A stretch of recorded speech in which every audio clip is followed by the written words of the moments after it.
మనకి ఒక DSCP IP అయితే వచ్చింది. ఏది 10.1.1.2 అనే ఐపీ వచ్చింది. అలానే నా 2 ఇంటర్ఫేస్‌కి కనెక్టివిటీ అయితే రావట్లేదు. ఒక్క నిమిషం చూద్దాం ఏమైందో.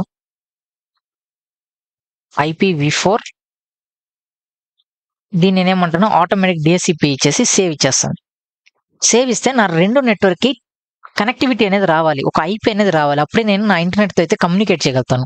లేదంటే కమ్యూనికేట్ చేయలేను. వెయిట్ చేసి చూద్దాం. నాకొక ఐపీ అయితే రావాలి ఇంటర్నెట్ నుంచి. సో, ఇది చాలా టైం అయితే తీసుకుంటుంది. ఓకే.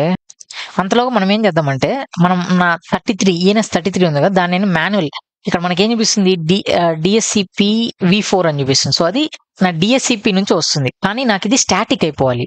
ఎందుకంటే స్టాటిక్ ఎందుకంటున్నానంటే, ఒకవేళ ఇప్పుడు నేను కుబర్నెటిస్ క్లస్టర్‌ని డిప్లాయ్ చేసేసి, దాన్ని అథెంటికేట్ చేసేసి, నేను ఒకవేళ నా సర్వర్‌ని రీస్టార్ట్ చేశాననుకోండి, రేపు ఇప్పుడు నాకు 10.1.1.2 వచ్చింది. రేపు నాకు 10.1.1.3 రావచ్చు.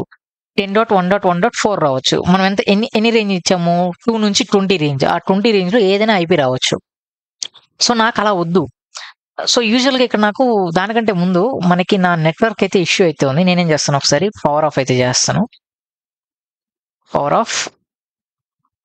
సో, నాకు నా డైరెక్ట్‌గా అయితే నెట్వర్క్ అయితే రావట్లేదు. సో, మనం ఏం చేద్దాము నాట్‌కి కూడా ఒక నెట్వర్క్‌ని అయితే క్రియేట్ చేద్దాం. సో, మళ్ళీ మనం ఇక్కడ ఎడిట్‌లోకెళ్ళి వర్చువల్ నెట్వర్క్ ఎడిటర్. ఇక నేనేం చేస్తాను ఒక నాట్ నెట్వర్క్‌ని కూడా క్రియేట్ చేద్దాం. Change settings.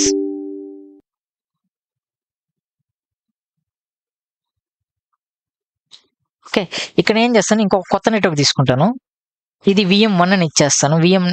Select the network ఉంది కదా! VMnet1 నెట్వర్క్‌ని select చేసుకుంటుని. ఇక్కడ నేనేం చేస్తాను ఇక్కడ హోస్ట్ ఓన్లీ మనం ముందు ప్రైవేట్ నెట్వర్క్ హోస్ట్ ఓన్లీ తీసుకున్నాం. ఇప్పుడు నేనేం తీసుకుంటాను నాట్ నెట్వర్క్ అయితే తీసుకుంటాను. నాట్ సెట్టింగ్స్‌లోకెళ్ళి ఈ బై డిఫాల్ట్ గేట్‌వే వచ్చేసి దీనికి 192.168.42.0 ఉంది. ఓకే. ఫైన్ అలానే ఉండించేద్దాం.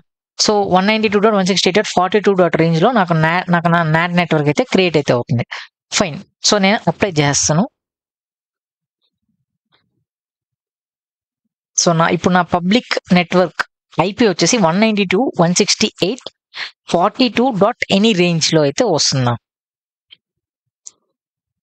నాకు నాట్ నెట్వర్క్ అయితే కాన్ఫిగర్ అయిపోయింది. ఓకే. అండ్ దెన్ ఇక్కడ నేను దీన్ని పవర్ ఆఫ్ అయితే చేస్తాను సర్వర్‌ని.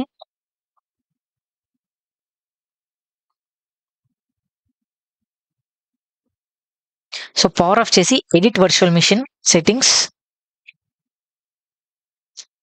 ఇక్కడ ఈ